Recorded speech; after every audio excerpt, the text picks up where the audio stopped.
Le dernier étant, à mon avis, pour cette équipe bleue. Oui, bah je t'avoue que je me souviens plus exactement, donc je pourrais pas le dire. En tous les cas, on avait souligné le fait que la team rouge jouait beaucoup les kills. Oui. Et essayait d'écraser un peu la partie en termes de stuff et tout, mais au final, au niveau du push. Il y a eu un Ashore quand même, il y a eu un Ashore à leur avantage. Il y a eu un Ashore, mais au niveau du push. Même, enfin, on rappelle que le but de League of Legends, c'est tuer le Nexus adverse. Et là, ils sont derrière. Et là, ils sont derrière, mais là, ils sont vraiment grillés dans leur buisson. Oui, Wicked qui a fait un ange gardien qui est peut-être un peu isolé, là, qui devrait vraiment se barrer parce que si jamais il se fait encore attraper par Nunu, ça pourrait être très dur pour lui.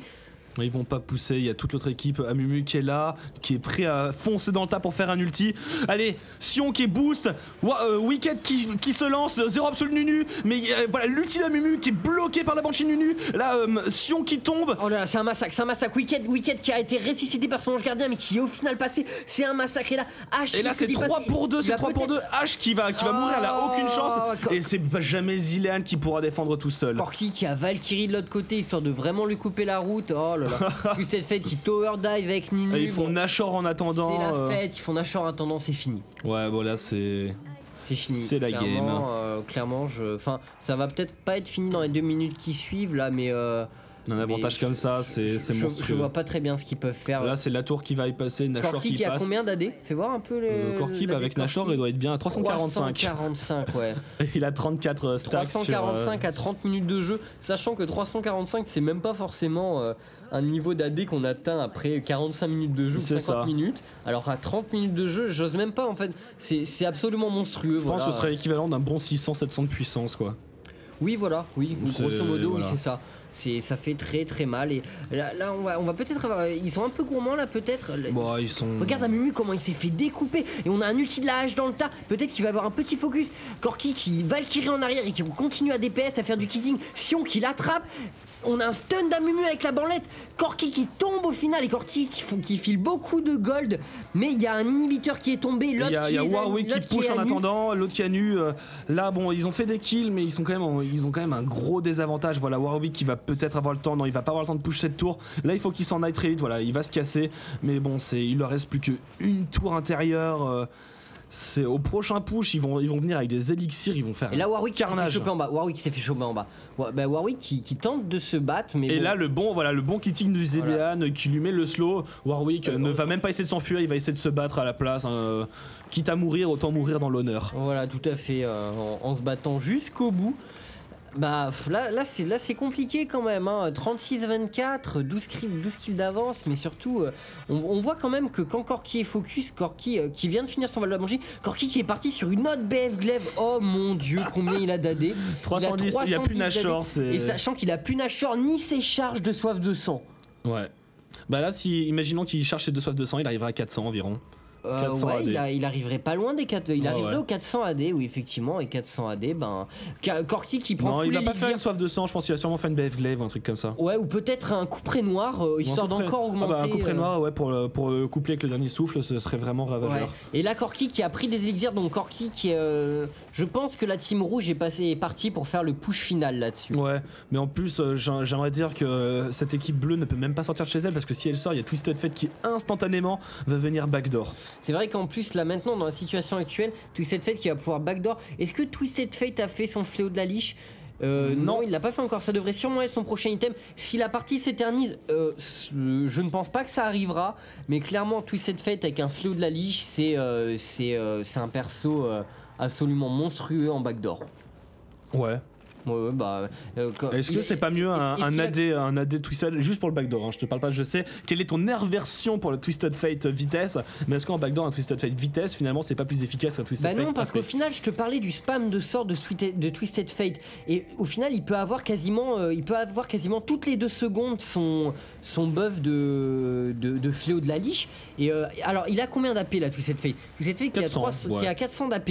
Là ça veut dire que toutes les 2 secondes Twisted Fate il est potentiellement capable de mettre un coup blanc à 400 plus ces dégâts normaux qui sont à 100. Donc toutes les 2 secondes en fait Twisted Fate peut mettre un coup blanc à 500. À 500 sur un bâtiment, Donc, ouais, c'est honnête. Donc honnêtement, et encore honnêtement, s'il atteint les 600 d'AP là sur le coup, ce sera absolument une La barre. vitesse d'attaque de Corki qui a 2,1. 2.139 et là on voit l'apport de l'élixir, du sang chaud. Du sang chaud, ouais. Oh là là, non vraiment là, Corki qui est porté par sa team. Là on voit c'est un carry qui est support et on voit les ravages que ça peut causer. Il a pris un très bon départ, ils se sont acharnés sur Wet Dream au début et c'est vraiment ça qui lui a donné toute son ampleur. Effectivement, et donc encore une fois, j'en parlais au début, mais la ligne Corki plus Taric, c'est dévastateur, ça fait trop mal. Donc en early, tu prends forcément des kills sur des persos plus fragiles. Non, je te vois venir. Non, je ne jouerai pas Taric. Non, tu joueras pas Taric. J'ai joué beaucoup Corki, mais non, je compte pas sur toi pour jouer Taric. T'es mauvais avec lui de toute façon. Ouais, non, c'est vrai. Pour être honnête, je suis une bonne chèvre avec lui. Oh là là, et les creeps là qui poussent dans la base adverse, dans la base des bleus, et là ils vont avoir un choix cornélien à faire, soit s'offrir plus tôt et au tower dive des rouges qui ne devraient pas tarder à venir, soit aller défendre et laisser leur dernier tour tomber. Ils peuvent pas, à terme, ils peuvent pas du tout défendre ça. Non, c'est trop compliqué. Ils vont être obligés de défendre et dès qu'ils vont back, même dès qu'il y en a 2 qui vont back pour défendre, ils vont foncer, ils vont tuer cette tour et sans cette tour, ils seront incapables de défendre. Peut tower dive avec son ulti à la base. Ah ouais, il a y a beaucoup de stun en face, il a pas son voile de la Banshee, donc s'il le fait, il va se faire. On a une initiation. Oh là là. Oh, Amumu qui a pris super cher en quelques coups. Et là, la carte là, il va même pas avoir le temps. S'il a le temps de mettre son ulti. Zillian, c'est dommage qu'il soit mis son ulti. C'est un massacre. Ils se font tous découper en petits morceaux. Renekton qui a son ange gardien qui est passé, mais Renekton qui va aussi tomber. Corki qui a fait de la pâtée pour chat là en bas. Faire les stats de Corki un peu qu'on rigole, 23-6. Corki 23-6 et c'est le surrender. Voilà, c'est la fin de cette partie. Et le Nexus qui tombe encore une fois. Encore une fois, oui. Putain, ça arrive à chaque partie. T'as vu, hein, c'est incroyable. Et voilà, donc c'est la fin de cette partie en ranked solo. C'est ce qu'on disait. Bah GG Linac. Effectivement, GG Linac, GG Kuja qui l'a bien support au début et qui lui a permis de se feed. Et bon, au final, la team, comment ça s'appelle ? La team de Corki qui était vraiment très optimisée pour le support au final. Hein. Franchement, avec le boost de vitesse du Warwick, le boost de vitesse de Nunu. Je suis en train d'imaginer une Sivir dans le tas. Ouais, c'est vrai que ça aurait pu être encore plus. Il serait arrivé, je pense, à 2,5 de vitesse d'attaque. Ouais, c'est ça, sous l'outil la Sivir. Ouais, 2,5 de vitesse d'attaque quand t'as 350 de dégâts. Lol quoi. Je sais pas, tout ça, ça me donne envie de jouer une Nocturne pour sa vitesse d'attaque. Ah ouais, Nocturne. J'espère qu'on aura la chance de le voir dans nos prochains replays. Perso très sympathique. Perso génial qui. Qui est peut-être un peu plus compliqué à placer. Je me suis beaucoup entraîné avec lui en normal, qui est un peu plus compliqué à passer en classé, mais qui vraiment.